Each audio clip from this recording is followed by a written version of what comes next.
बिस्मिल्लाहिर्रहमानिर्रहीम। अस्सलाम वालेकुम स्टूडेंट्स। आज हमने फिज़िक्स का चैप्टर नंबर 2 स्टार्ट करना है जिसका नाम है काइनेमैटिक्स। डियर स्टूडेंट्स, पिछले चैप्टर में हमने इंट्रोडक्शन देखा था और साथ हमने फिज़िक्स को जो उसकी ब्रांचेस हैं उसके बारे में डिस्कस किया था और साथ साथ हमने मेजरमेंट के हवाले से डिफरेंट टूल्स जो हैं जो यूज़ होते हैं हमारे, ठीक है, उनके बारे में डिस्कस किया था। आज डियर स्टूडेंट्स चैप्टर नंबर 2 जो है, ठीक है, उसका नाम है काइनेमैटिक्स। ठीक है, हमने पिछले चैप्टर में भी पढ़ा था जब उसकी ब्रांचेस में देखा। काइनेमैटिक्स जो है, ठीक है, उसमें इसकी एक ब्रांच है। अभी डियर स्टूडेंट्स काइनेमैटिक्स की जो सबसे पहले हमें डेफिनेशन पता होना चाहिए। काइनेमैटिक्स जो है ये फिजिक्स की एक ब्रांच है। इसमें हम क्या करते हैं, इसमें हम स्टडी करते हैं मोशन के बारे में, लाइक हरकत के बारे में। कोई भी चीज जब हरकत कर रही होती है, ठीक है, उसके बारे में जो स्टडी होती है उसको हम काइनेमैटिक्स में डिस्कस करते हैं। लेकिन यहां पर एक साथ साथ हमें एक शर्त जो है वो वाज़ह है कि हमने कॉज ऑफ मोशन को सामने नहीं रखना। लाइक काइनेमैटिक्स में हम क्या करते हैं, स्टडी ऑफ मोशन करते हैं विदाउट एनी कॉज, कि किसी वजह के बगैर जो है डिस्कस करने के बगैर हम मोशन के बारे में जो स्टडी करते हैं उसको काइनेमैटिक्स कहते हैं। तो डियर स्टूडेंट्स चैप्टर का जो स्टार्ट है, ठीक है, इसमें हमने जो सबसे पहली डेफिनेशन याद करनी है वो है अबाउट काइनेमैटिक्स। काइनेमैटिक्स में क्या है, study of motion, study of motion, लेकिन साथ साथ क्या है, विदाउट कॉज, कि आपने डिस्कस नहीं करना, आपने काज को, वजह को डिस्कस नहीं करना, आपने डायरेक्टली किसके बारे में स्टडी करना है, मोशन के बारे में। ठीक हो गया डियर स्टूडेंट्स। तो सबसे पहले चैप्टर के स्टार्ट में हमने जो इसको देखा, जो सबसे पहली डेफिनेशन देखी काइनेमैटिक्स की है। काइनेमैटिक्स की डेफिनेशन आपके पेज के, आपके चैप्टर नंबर 2 के वेरी फर्स्ट पेज पर है। अगर मैं इसको रीड आउट करूं तो उसने लिखा है kinematics is the study of motion of an object. Object कहते हैं कोई भी चीज, कोई भी आपका जो हरकत कर रही है चीज, उसको कहते हैं। ठीक है, आगे उसने लिखा है without discussing the cause of motion. कह रहा है जी मोशन को डिस्कस, उसका जो वजह है उसको डिस्कस किए बगैर जब हम किसी भी चीज की मोशन को स्टडी करते हैं तो उसको क्या कहते हैं, काइनेमैटिक्स कहते हैं। क्या कहते हैं उसको, काइनेमैटिक्स। तो डियर स्टूडेंट सबसे पहले आपको चैप्टर के स्टार्ट में इस बारे किस चीज का पता होना चाहिए कि काइनेमैटिक्स में हम क्या करते हैं। अक्सर पेपर में डेफिनेशन में क्वेश्चन आ जाता है कि डिफाइन काइनेमैटिक्स, तो हमें क्या करना पड़ता है, फिर इसकी डेफिनेशन लिखनी है। डेफिनेशन क्या है, kinematics is the study of motion of an object without discussing the cause of motion, कि आपका मोशन की वजह के बगैर जब आप किसी भी चीज को स्टडी करते हो उसको क्या कॉल करते हैं डियर स्टूडेंट्स, काइनेमैटिक्स कहते हैं। क्या कहते हैं, काइनेमैटिक्स। ये तो हो गया हमारा चैप्टर का जो नेम है, उसके साथ साथ उसकी डेफिनेशन जो है उसका समझ आ गई। उसके बाद डियर स्टूडेंट्स जो नेक्स्ट हमारे पास यहाँ पर डेफिनेशन है। अच्छा, हमारा ये जो चैप्टर है, इस चैप्टर में मोस्टली जो चीजें हैं आपकी ऑब्जेक्टिव पॉइंट ऑफ व्यू से, like short question point of view से है। इसमें आपने जो ज्यादातर चीजें याद करनी है, डेफिनेशंस याद करनी है। इसमें long question point of view से इसके चैप्टर के एंड पे इक्वेशंस ऑफ मोशंस हैं, उसको हमने देखना है। ठीक है, वो उसको हमने वेरीफाई भी करना है। वेरीफाई से क्या मुराद, हमने उसको बोर्ड पर प्रॉपर उसको हमने एब्रिविएट करवाना है। तो डियर स्टूडेंट्स इस चैप्टर में जो मोस्टली जो हम भी आज हम पढ़ेंगे वो हमने पढ़ना है ऑब्जेक्टिव पॉइंट ऑफ व्यू से, like definition point of view से। तो डियर स्टूडेंट्स जिस तरह काइनेमैटिक्स को मैंने आपके सामने डिस्कस किया, उसके बाद है rest and motion. Dear students जिस तरह नाम से ही जाहिर है, हम अक्सर किसी को कहते हैं कि यार आप क्या कर रहे हो, तो हम कहते हैं कि यार मैं रेस्ट कर रहा हूं। रेस्ट करने से क्या मुराद होती है डियर स्टूडेंट्स, रेस्ट करने से मुराद होती है कि जनाब मैं कोई भी हरकत नहीं कर रहा, मैं कोई भी हरकत नहीं कर रहा। तो डियर स्टूडेंट्स यहां पर जो सबसे पहले हमने डिस्कस किया काइनेमैटिक्स, उसके बाद कह रहे हैं जी दो काम हो सकते हैं। एक चीज दो चीजें कर सकती है, या तो वो हरकत कर सकती है या वो एक जगह पर रह सकती है। तो एक जगह पर रहने को क्या कहते हैं, रेस्ट कहते हैं। क्या कहते हैं, एक जगह पर रहने को रेस्ट कहते हैं। इसी तरह डियर स्टूडेंट्स अगर कोई जिस्म, अगर कोई ऑब्जेक्ट अपनी जगह के लिहाज से चेंज कर रहा है अपनी जगह, उसको कहते हैं कि वो मोशन में है। किस में है, ये मोशन में है। मिसाल के तौर पर यहां पर ये मेरे पास, ये फर्ज करो ये मेरे पास क्लीनर है, मैंने इसको ये रख दिया, अभी ये मूव नहीं हो रहा। ठीक है। तो अगर मूव नहीं हो रहा तो इट्स मीन कि ये जो है ये रेस्ट की हालत में है, लाइक ये आपका हरकत नहीं कर रहा। समझ आ गई डियर स्टूडेंट्स आपको? ओके। उसके बाद डियर स्टूडेंट्स मोशन की डेफिनेशन है। मोशन क्या है आपका? ऐसी चीज, ऐसा ऑब्जेक्ट जो कि अपनी जगह तब्दील करता रहे, लाइक अपनी जगह को एक जगह से दूसरी जगह पर मुंतकिल करता रहे। लाइक मैं हूं, मैं अभी देखिए आपको लेक्चर करवा रहा हूं, मैं कभी इधर मूव हो रहा हूं, कभी उधर मूव हो रहा हूं। इट्स मीन कि मैं मोशन में हूं। किस में हूं? मैं मोशन में हूं। तो डियर स्टूडेंट्स आपने जो नेक्स्ट जो डेफिनेशन याद करनी है वो रेस्ट एंड मोशन की करनी है। आपके चैप्टर में इसकी डेफिनेशन लिखी हुई है और वो आपके, अगर मैं इसको पढ़ूं तो यहां पर लिखा हुआ है सबसे पहले आपकी रेस्ट की, और या रेस्ट की यहां पर लिखा हुआ है a body is said to be at rest. कह रहा जी एक बॉडी को रेस्ट में, हम कहते हैं कि ये रेस्ट में है। कब रेस्ट में है? If it does not change its position with respect to its surrounding. Surrounding कहते हैं इर्द गिर्द को। कह रहा जी साइडों के लिहाज से कोई जिस्म अगर अपनी जगह तब्दील ना कर रहा हो ना तो उसको कहते हैं ये किस हालत में है? रेस्ट की हालत में। किस हालत में है? ये रेस्ट की हालत में। उसके बाद डियर स्टूडेंट्स मोशन है। मोशन की डेफिनेशन भी उसने बिल्कुल साथ ही आपको बताई है। वो क्या है? A body is said to be at motion या इन मोशन, कि कोई भी जिस्म जो है वो मोशन में है। कब? When it is changes its position with respect to its surrounding. जब वो इर्द गिर्द के हवाले से अपनी जगह तब्दील करता रहता है तो डियर स्टूडेंट्स उसको क्या कहते हैं कि ये चीज जो है ये मोशन में है। समझ आ गई डियर स्टूडेंट्स आपको? यहां तक किसी के माइंड में कोई क्वेश्चन हो? क्लियर हो गया dear students? Okay dear students हम पढ़ रहे थे काइनेमैटिक्स। काइनेमैटिक्स हमने कहा कि स्टडी ऑफ मोशन है। अभी कह रहा है जी मोशन की जो तीन बड़ी टाइप्स हैं। मोशन की कितनी बड़ी टाइप्स है?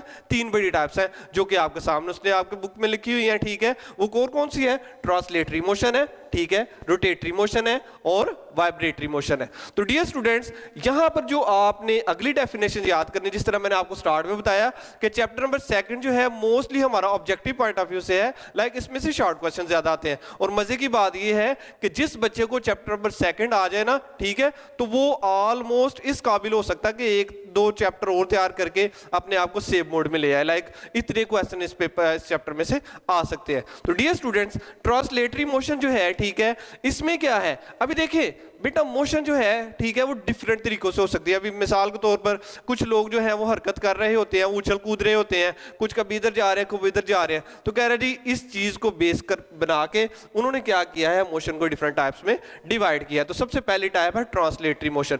बेटा जो भी बॉडी, जो भी जिस्म अपनी लाइन के इर्द गिर्द अगर हरकत करता है विदाउट एनी रोटेशन, लाइक कोई भी जिस्म जो है, अगर इसकी मैं सिंपल एग्जांपल दूं, आपका जो झूला होता है जिसको आप कहते हैं हवाई झूला, ठीक है, आप अगर देखो तो वो एक रोटेशन में घूम रहा होता है, एक पॉइंट में, एक सेध में घूम रहा होता है। तो बेटा इसको क्या कहते हैं? ये ट्रांसलेटरी मोशन में। किस में है? ये ट्रांसलेटरी मोशन में। तो डियर स्टूडेंट्स आपने टाइप्स ऑफ मोशन में जो सबसे पहले डेफिनेशन याद करनी है वो है, आप कौन सी डेफिनेशन है? Translatory motion. तो बेटा अगर इसकी डेफिनेशन में आपकी बुक में से देखूं तो वो लिखी हुई है यहां पर, इन translational motion a body moves along a line without any rotation, the line में बी स्ट्रेट आर कर्व्ड। कह रहा जी कोई भी जिस्म जब एक आपका लाइन के इर्द गिर्द हरकत करता है उस चीज को क्या कॉल करते हैं? ट्रांसलेटरी मोशन कहते हैं। क्या कहते हैं उसको बेटा? ट्रांसलेटरी मोशन कहते हैं। अभी डियर स्टूडेंट्स अभी उसने क्या किया है? ट्रांसलेटरी मोशन को भी डिफरेंट हिस्सों में डिवाइड किया है। लाइक सबसे पहले जो उसकी मोशन है वो लीनियर मोशन है। कह रहा है कि अब मैंने यहां तक बात नहीं खत्म की। कह रहा है जी अगर आप ट्रांसलेटरी मोशन को स्टडी करते हो तो उसकी 3 ब्रांचेस और हैं, 3 टाइप्स और हैं। सबसे पहली टाइप कौन सी है? Linear motion. लीनियर मोशन किसे कहते हैं? आपने अक्सर हम जो है वो पढ़ते भी हैं, मैथ में भी ये क्वेश्चन है, ठीक है। लीनियर को होता है जो स्ट्रेट चलता जाए, ठीक है। Straight line of motion of a body is known as linear motion. ऐसा जिस्म जो कि स्ट्रेट लाइन में हरकत कर रहा हो। मिसाल के तौर पर कैसे? अगर फर्ज करो कि कोई भी बॉल है, अगर आप उसको किसी तरफ गिराते हो ना, अगर आप उसको फेंकते हो तो आपने देखा होगा कि वो बिल्कुल सेध में जाता है, ठीक है। तो ये जो मोशन है, ये मोशन किस चीज की है? आपकी लीनियर मोशन की एक एग्जांपल है। तो बेटा इसकी डेफिनेशन क्या है? डेफिनेशन ये है, straight line motion of a body is known as its linear motion. किसी भी जिस्म की जो सीध में हरकत है, जो सीध में मोशन है, जो सीध में उसका घूमना है, उसको क्या कॉल करते हैं बेटा? लीनियर मोशन कहते हैं। ओके, इसकी जो एग्जांपल है, एग्जांपल इसकी जो है वो क्या कहते हैं, हमारे पास साइड पे पड़ी हुई है, लिखी हुई है और दो दो एग्जांपल्स हैं डियर स्टूडेंट्स। एक एग्जांपल यहाँ पर आपके बुक में साइड पे लिखा हुआ है linear motion of the ball falling down, ये भी आप लिख सकते हो इसमें एग्जांपल, या आप ये भी लिख सकते हो aeroplanes flying straight in air and object falling vertically down are the. बेटा कह रहा है जी देखो जब हवाई जहाज उड़ता है ना तो बेटा एक सेध में जा रहा होता है तो उसको क्या करते हैं, क्या कॉल करते हैं, ये लीनियर मोशन है। क्या है ये? Linear motion. बेटा इसकी दूसरी टाइप है वो है circular motion.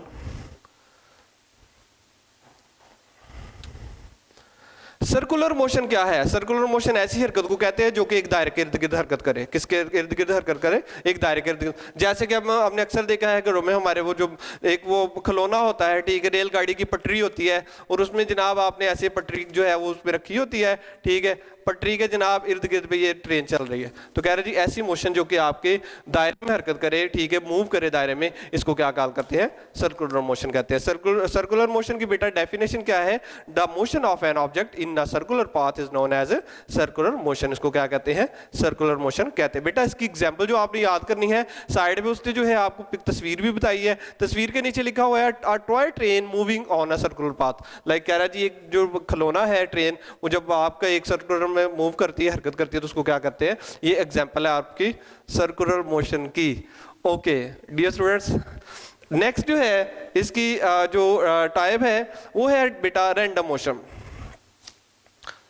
Random motion. Okay, random किसे कहते हैं? मैं कहता हूँ यार मैं अक्सर रैंडमली काम कर देता हूँ। रैंडमली कहते हैं बेतरतीब से, कभी उधर जाओ कभी उधर जाओ, कभी ऐसे करो वैसे करो। तो ऐसी मोशन जिसमें जनाब कोई एक लाइन एक सिमत जो है वो मुतय्यन ना हो, उसको क्या करते हैं? क्या कहते हैं? रैंडम मोशन कहते हैं। तो बेटा रैंडम मोशन की डेफिनेशन यहाँ पर दी है, the disordered irregular motion of an object is called random motion. क्या कहते हैं उसको बेटा? Random motion. समझ आ गया आपको यहां तक? ओके डियर स्टूडेंट्स, ये तो थी ट्रांसलेटरी मोशन की टाइप्स। किसकी टाइप्स थी आगे? ट्रांसलेटरी मोशन की। अभी तक जो हमने पढ़ा, क्या पढ़ा है? Kinematic study of motion without any cause, मतलब किसी डिस्कस करने के बगैर कि उसकी वजह क्या है, स्टडी करना मोशन को, उसको क्या कहते हैं? काइनेमैटिक्स कहते हैं। रेस्ट किसे कहते हैं? जब कोई जिस्म रेस्ट में होता है, हरकत नहीं कर रहा होता। मोशन किसे कहते हैं? जब कोई जिस्म जो है वो हरकत कर रहा हो, ठीक है। उसके बाद बेटा टाइप्स ऑफ मोशन हमने देखी। सबसे पहली टाइप है ट्रांसलेटरी मोशन। ट्रांसलेटरी मोशन में हमने देखा इसकी तीन टाइप्स है। सबसे पहले बेटा लीनियर मोशन है। लीनियर मोशन कौन सी होती है? ऐसी मोशन जो कि एक लाइन में हरकत करे, ठीक है। उसके बाद सर्कुलर मोशन है, वो कौन सी है? ऐसी मोशन जो कि बेटा आपके दायरे में हरकत करे। उसके बाद बेटा रैंडम मोशन है। रैंडम मोशन में क्या होता है कि आपकी बेतरतीब हरकत, लाइक आपको पता नहीं हो कि ये दायरे में हरकत कर रहा है, सेध में हरकत कर रहा है, तो ये जो हरकत है बेटा ये क्या कहलाती है? आपकी रैंडम मोशन। अच्छा, अभी पेपर में ये भी क्वेश्चन बेटा आ सकता है कि define translatory motion with its types, कि टाइप्स के साथ आपने इसको डिफाइन करना है। तो बेटा आपने सबसे पहले ट्रांसलेटरी मोशन लिखनी है, उसके बाद बेटा आपने इसकी तीनों टाइप्स को हेडिंग बना के आपने लिखना है विद एग्जांपल। समझ आ गया बेटा आपको यहां तक? ओके, उसके बाद बेटा नेक्स्ट जो है हमारे पास डेफिनेशन वो है रोटेटरी मोशन की। किसकी डेफिनेशन है? रोटेटरी मोशन की। बेटा देखिए, ऐसी मोशन जो किसी एक्सिस को मद्देनजर रखते हुए हरकत करती है, उसको क्या कॉल करते हैं बेटा? रोटेटरी मोशन कहते हैं। क्या कहते हैं? Rotatory motion. मिसाल के तौर पर इसके सबसे कॉमन एग्जांपल, बेटा आपने कार देखी हुई है, जब कार का स्टीयरिंग जो होता है जब वो चलता है, आपने देखा होगा कि कार का जो स्टीयरिंग है, मेन जो उसका पाइप है वो एक जगह पर ही होता है, आप उसको मूव कर रहे होते हो। क्या कर रहे होते हो? आप उसको मूव कर रहे होते हो। तो कह रहा है जी ये जो इसकी एक क्या कहते हैं हरकत है, मोशन है, ये कौन सी मोशन है? रोटेटरी मोशन है। कौन सी है बेटा इसकी मोशन? है रोटेटरी मोशन, ठीक है। आपकी यहाँ पर डेफिनेशन भी उसने लिखी हुई है, the spinning motion of a body about its axis is called its rotatory motion. क्या कहते हैं इसको? रोटेटरी मोशन कहते हैं। बेटा इसकी एग्जांपल नीचे लिखी हुई है पैरे में, the motion of a wheel about its axis that of a steering wheel are example of a rotatory motion. कह रहा है जी किसी भी जो कार का व्हील है उसकी जो मोशन है वो क्या कहलाती है बेटा? आपकी रोटेटरी मोशन कहलाती है। क्या कहलाती है बेटा? आपकी रोटेटरी मोशन कहलाती है। उसके बाद बेटा नेक्स्ट है वाइब्रेटरी मोशन। वाइब्रेटरी मोशन क्या होती है? एक पॉइंट के इर्द गिर्द हरकत करते रहना, एक पॉइंट के इर्द गिर्द हरकत करते रहना। जिसकी कॉमन एग्जांपल घड़ी होती है ना, घड़ी के नीचे एक छोटा सा पेंडुलम लगा होता है, वो ऐसे मूव कर रहा होता है, ठीक है। तो आपने देखा कि वो एक ही जगह पर आगे पीछे हो रहा है। या जब हम झूला लेते हैं जिसको कहते हैं रस्सी वाला झूला, तो उसमें क्या है, आप एक ही चीज के इर्द गिर्द हरकत कर रहे होते हो। तो कह रहे जी ऐसी मोशन जो कि आपकी एक पॉइंट के इर्द गिर्द हरकत करे, उसको क्या कहते हैं आप? अपनी वाइब्रेटरी मोशन कहते हैं। क्या कहते हैं बेटा उसको? अपनी वाइब्रेटरी मोशन। इसकी एग्जांपल क्या है? To and fro motion of a body about its mean position is called vibratory motion. उसको क्या कॉल करते हैं बेटा? वाइब्रेटरी मोशन कहते हैं। यहां तक समझ आ गई डियर स्टूडेंट्स? ओके, उसके बाद डियर स्टूडेंट्स हम इसको थोड़ा सा आगे लेके चलते हैं।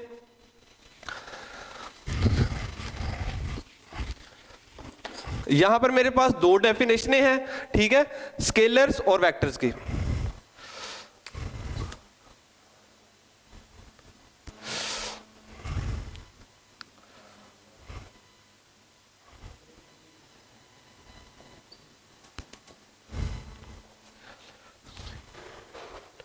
ओके, स्केलर बेटा देखिए यहां पर मेरे पास कह रहे हैं स्केलर क्वांटिटी ऐसी चीज होती है जब जिसको आप मैग्नीट्यूड उसकी वैल्यू से एक्सप्लेन कर सके तो उसको कहते हैं ये स्केलर क्वांटिटी। ये क्या कौन सी आपकी स्केलर क्वांटिटी? एग्जांपल आपके क्या कहते हैं, डेफिनेशन आपके पेज पे लिखी हुई है, क्या है? A scalar quantity is described completely by its magnitude. कह रहे जी अगर उसकी कीमत की वजह से, वैल्यू की वजह से जिस भी चीज को एक्सप्लेन कर लिया जाए उसको क्या कहते हैं? आप क्या कहते हैं डियर स्टूडेंट्स? स्केलर कहते हैं। क्या कहते हैं उसको? स्केलर कहते हैं, ठीक है, जिसमें सिर्फ हमें क्या पता होना चाहिए? मैग्नीट्यूड पर। क्या पता होना चाहिए बेटा आपको? मैग्नीट्यूड पता होना चाहिए। क्लियर हो गया डियर स्टूडेंट्स? ओके, उसके बाद बेटा वेक्टर है। वेक्टर में हमें दो चीजें चाहिए होती है, एक तो हमें मैग्नीट्यूड चाहिए होता है, ठीक है, और साथ हमें इसके डायरेक्शन चाहिए होती है। समझ आ गया बेटा आपको? ऐसी चीज जिसमें आपको उसकी वैल्यू के साथ साथ डायरेक्शन भी चाहिए हो, उसको क्या कॉल करते हैं वहां पर डियर स्टूडेंट्स? वेक्टर कहते हैं। क्या कहते हैं इसको? अक्सर पेपर में क्वेश्चन आता है differentiate between scalars and vectors, तो आपने दोनों की डेफिनेशन लिख देनी। क्या लिख देनी है आपने? दोनों की डेफिनेशन लिख देनी। मिसाल के तौर पर स्केलर में क्या है? Scalar quantity is completely described bye its magnitude. कह रहे जी सिर्फ मैग्नीट्यूड का पता हो तो स्केलर को आप डिस्क्राइब कर सकते हो। वेक्टर में क्या है? The vector quantity is completely described bye its magnitude and direction. कह रहा है जी इन दोनों में से एक भी चीज मिस है तो आप इसको वेक्टर को जो है एक्सप्लेन नहीं कर सकते, डिस्क्राइब नहीं कर सकते। समझ आ गई डियर स्टूडेंट्स आपको? तो यहां पर इन दोनों की भी डेफिनेशन आपने याद कर लेनी। अब बेटा वेक्टर को इजहार रिप्रेजेंटेशन इसकी कैसे होती है? इसके लिए हमें अल्फाबेटिक वर्ड्स यूज करते हैं, लाइक बड़ी एबीसी भी यूज कर लेते हैं, छोटी एबीसी भी यूज कर लेते हैं। तो वेक्टर्स में लाइक किसी भी चीज को आपने करना है, फर्ज करो ये है ना, इसके ऊपर या आपने लाइन लगा देनी है, ठीक है, यहाँ बेटा इसको अगर फर्ज करो कोई भी लेटर है इसके ऊपर एरो साइन लगा देना, ये इसकी रिप्रेजेंटेशन है। ये क्या है आपकी? रिप्रेजेंट। अक्सर फिजिक्स में क्वेश्चन आता है ऑब्जेक्टिव पॉइंट ऑफ व्यू से कि रिप्रेजेंटेशन ऑफ वेक्टर है, वेक्टर को रिप्रेजेंट कैसे करते हैं। तो बेटा आपको यहाँ पर जो वेक्टर के आगे जो टॉपिक है कि रिप्रेजेंटेशन ऑफ वेक्टर्स, उसमें आपने ये पैरा जो है वो लिख देना है। To differentiate a vector from a scalar quantity we generally use bold letter। bold कहते हैं बेटा मोटे, थिक लेटर। लाइक एक तो होता है ना नॉर्मली कहता थोड़े एक बोल्ड कर दे, कह रहे जी ये आपका वेक्टर का सहारा होगा। साथ साथ कह रहा है जी इनके ऊपर यहाँ आप बार लगा दो या एरो लाइन लगा दो, बेटा ये आपका रिप्रेजेंटेशन ऑफ वेक्टर्स आ जाएगी। लाइक आपने पहला पैरा इसमें याद कर लेना। समझ आ गया बेटा आपको? ओके, उसके बाद नेक्स्ट चलते हैं डियर स्टूडेंट्स। कुछ डेफिनेशंस है मेरे पास। आपको जिस तरह मैंने स्टार्ट में बताया कि इस चैप्टर में मोस्टली जो हमने पढ़ना है वो ऑब्जेक्टिव पढ़ना है, और ऑब्जेक्टिव में नेक्स्ट मेरे पास यहाँ पर कुछ डेफिनेशंस हैं जो कि हम पहले लिख लेते हैं। पोजिशन है, उसके बाद डियर स्टूडेंट्स मेरे पास यहां पर डिस्टेंस एंड डिस्प्लेसमेंट है, और displacement, distance and displacement. Okay, अच्छा जी, डिस्प्लेसमेंट के बाद स्पीड एंड वेलोसिटी है,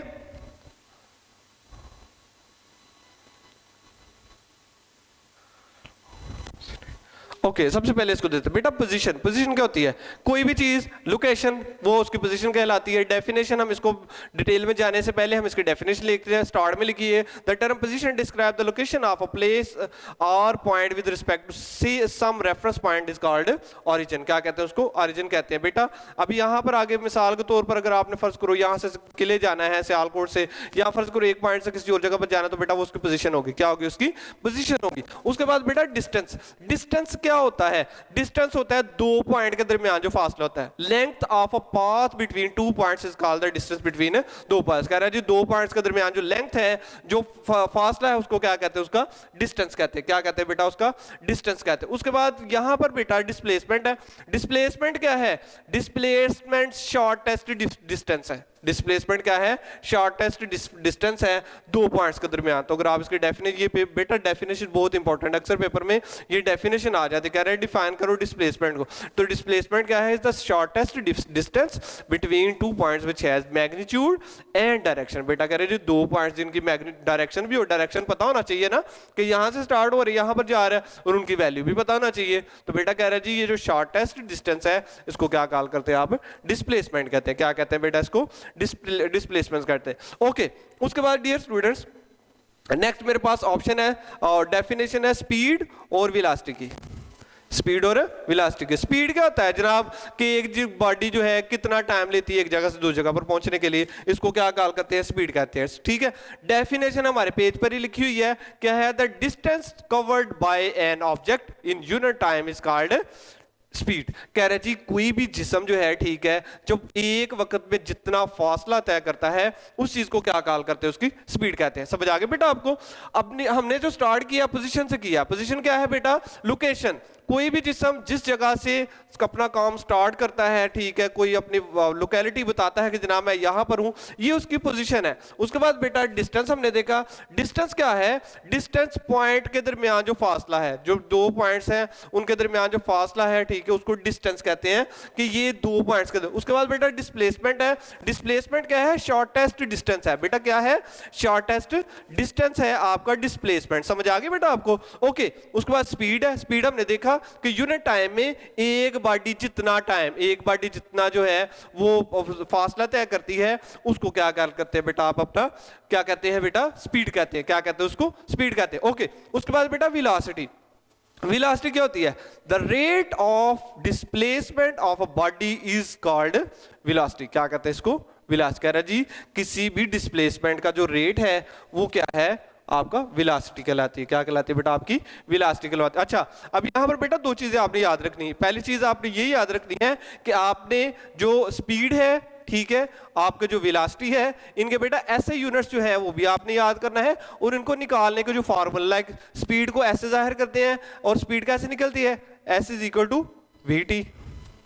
ठीक है, इस तरह बेटा आपने वेलोसिटी निकालनी है, ठीक है, जिसको D से करते हैं, D is equal to VT। तो बेटा आपने इनकी जो डेफिनेशन के साथ साथ आपने इनका जो ऐसे यूनिट्स जो हैं वो भी आपने देखने हैं, और बेटा आपने साथ साथ क्या देखना है बेटा? आपने इसका जो फॉर्मूलाज है वो भी देखने आपने। समझ आ गया बेटा आपको? ओके, उसके बाद बेटा नेक्स्ट है यूनिफॉर्म वेलोसिटी। क्या है? Uniform velocity.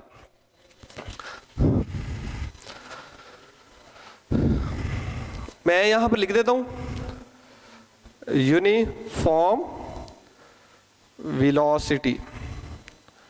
बेटा uniform velocity, a body has uniform velocity if it covers equal interval of। बेटा यूनिफॉर्म कहते हैं एक जितना। क्या कहते हैं? एक जितना। कह रहे जी कोई भी है ना, सबसे पहले तो हमें वेलोसिटी की डेफिनेशन बताना चाहिए। वेलोसिटी की डेफिनेशन हमने पढ़ा, the rate of displacement. Displacement में जो तब्दीली होती है ना, तब्दीली की जो शरह, वो आपकी वेलोसिटी कहलाती है। अभी कह रहा है यूनिफॉर्म वेलोसिटी में क्या होता है? यूनिफॉर्म वेलोसिटी में जब इक्वल इंटरवल ऑफ टाइम में जब इक्वल जो है वो डिस्टेंस होता है ना, उसको क्या कॉल करते हैं बेटा? यूनिफॉर्म वेलोसिटी कहते हैं। क्या कहते हैं उसको? Uniform velocity. जिस तरह मैंने आपको स्टार्ट में बताया कि इस चैप्टर में बेटा मोस्टली डेफिनेशन है। डेफिनेशन में हम क्या करते हैं? ऑब्जेक्टिव पॉइंट ऑफ व्यू से अपना सिलेबस कवर करते हैं। तो इसलिए इस चैप्टर को आपने अच्छे तरीके से तैयार करना है, क्योंकि मैंने आपको स्टार्ट में बताया कि अगर आप इस चैप्टर को अच्छे तरीके से तैयार कर लेते हो ना, डेफिनेशन वगैरह, और साथ अगर आप एक और चैप्टर अच्छे तरीके से जो है वो डेफिनेशन में कर लेते हो, तो इट्स मीन आपने अपने आप को काफी हद तक आपने किसमें? सेव मोड में लेके आ गए हो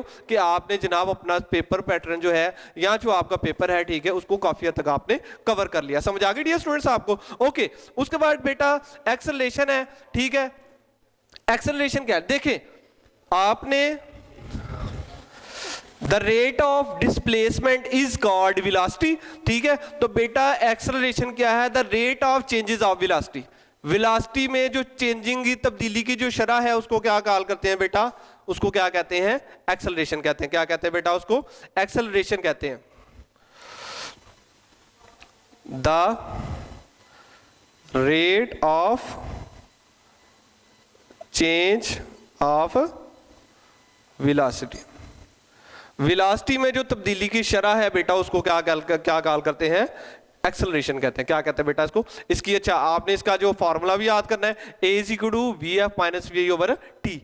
तो आपने जो डेफिनेशन के साथ साथ मैंने आपको बताया कि ऐसे यूनिट्स भी आपने करने हैं साथ साथ एक्सप्लेन, साथ आपने इसके फार्मूलाज जो है वो भी आपने जो है वो इसको करना है, क्या कहते हैं। और बेटा उसके बाद नेक्स्ट जो डेफिनेशन है हमारी वो है यूनिफॉर्म एक्सेलरेशन। यूनिफॉर्म एक्सेलरेशन क्या है बेटा? A body has uniform acceleration if it has equal changes in velocity in equal intervals of time. कह रहा है जी टाइम जो है इक्वल इंटरवल ऑफ टाइम में जब चेंजेस आती है एक्सेलरेशन में, उसको क्या कॉल करते हैं? यूनिफॉर्म एक्सेलरेशन कहते हैं। क्या कहते हैं बेटा इसको? Uniform acceleration. अब बेटा इसके साथ साथ दो डेफिनेशन हो रहे हैं आगे, ठीक है। एक आपका डिसेलरेशन या रिटार्डेशन की डेफिनेशन है, और बेटा उसके बाद आपने इसकी डेफिनेशन भी याद करनी है। पेज नंबर 39 पर है जनाब। आपने जो बेटा ये याद करना है यूनिफॉर्म एक्सेलरेशन के साथ साथ अगले पैरे में जो डेफिनेशन है आपकी, acceleration of body is negative. अभी इस पे कह रहे हैं दो तरह का एक्सेलरेशन हो सकता है, एक पॉजिटिव हो सकता है और एक कौन सा हो सकता है आपका नेगेटिव। पॉजिटिव एक्सेलरेशन कौन सा होता है? यहाँ पर बेटा डेफिनेशन लिखे, acceleration of body is positive if its velocity increases with time. कह रहा है अगर इसकी वेलोसिटी टाइम के साथ साथ बढ़ रही हो उसको तो उसको क्या कहते हैं? आपका पॉजिटिव एक्सेलरेशन। अगर वो कम हो रही है तो बेटा उसको क्या कहते हैं? उसको नेगेटिव एक्सेलरेशन कहते हैं, या इसका दूसरा नाम डिसेलरेशन या रिटार्डेशन भी इसको कहते हैं। समझ आ गया बेटा आपको? तो आज के चैप्टर में हमने जो पढ़ा है, सबसे पहले हमने काइनेमैटिक्स को पढ़ा है। काइनेमैटिक्स हमें पता है कि स्टडी ऑफ मोशन है without discussing the cause of motion. उसके बाद बेटा हमने जो है रेस्ट की डेफिनेशन पढ़ी है। रेस्ट क्या है? कि जब कोई जिस्म अपनी जगह तब्दील ना कर रहा हो तो वो बेटा रेस्ट में होता है। अगर कोई जिस्म जगह तब्दील कर रहा है तो बेटा वो मोशन में है। उसके बाद बेटा आपने मोशन की टाइप्स पढ़ी। ट्रांसलेटरी मोशन है। ट्रांसलेटरी मोशन आपको पता है कि जब कोई जिस्म एक लाइन में हरकत करता है तो उसको ट्रांसलेटरी मोशन कहते हैं। इसकी बेटा मजीद आगे हमने ब्रांचेस पढ़ी। लीनियर मोशन है, स्ट्रेट लाइन मोशन जो है वो लीनियर है, सर्कुलर मोशन जो है वो बेटा दायरे में लाइक जो सर्कुलर पाथ में जो होता है ही, ठीक है। और उसके बाद बेटा आपका आगे हमने जो दूसरी डेफिनेशन पढ़ी है लाइक रैंडम डेफिनेशन है, डिसऑर्डर्ड जो है मोशन है, उसके बाद बेटा रोटेटरी वाइब्रेटरी मोशन वगैरह। देन बेटा आपने वेलोसिटी और दूसरी चीजों की डेफिनेशन वगैरह पढ़ी। इस चैप्टर में अभी तक जो आपने तैयार करना है बेटा, सारी डेफिनेशन जो है वो आपको अच्छे तरीके से आनी चाहिए ताकि आप जो है बोर्ड पॉइंट ऑफ व्यू से और अपने पेपर पॉइंट ऑफ व्यू से बेटा अपने आप को स्कोर कर लें, ताकि आपको इन फ्यूचर जो है अपना जो है वो परेशान होने की जरूरत ना हो, ताकि आपका हर चीज कवर हो चुकी हो। ठीक है डियर स्टूडेंट्स, आज हम इंशाल्लाह इसको यहाँ तक करेंगे, ठीक है। क्वेश्चंस ऑफ मोशन जो है वो इंशाल्लाह साथ ही इसके नेक्स्ट करेंगे, और तब तक के लिए अपना ख्याल रखिएगा बेटा। अल्लाह हाफिज। वीडियो पसंद आई तो लाइक करें, अपनी राय कमेंट करें। ऐसे ही मजीद वीडियोस के लिए हमारा चैनल सब्सक्राइब करें और बेल का आइकन दबाएं ताकि आपको हर वीडियो का नोटिफिकेशन मिलता रहे।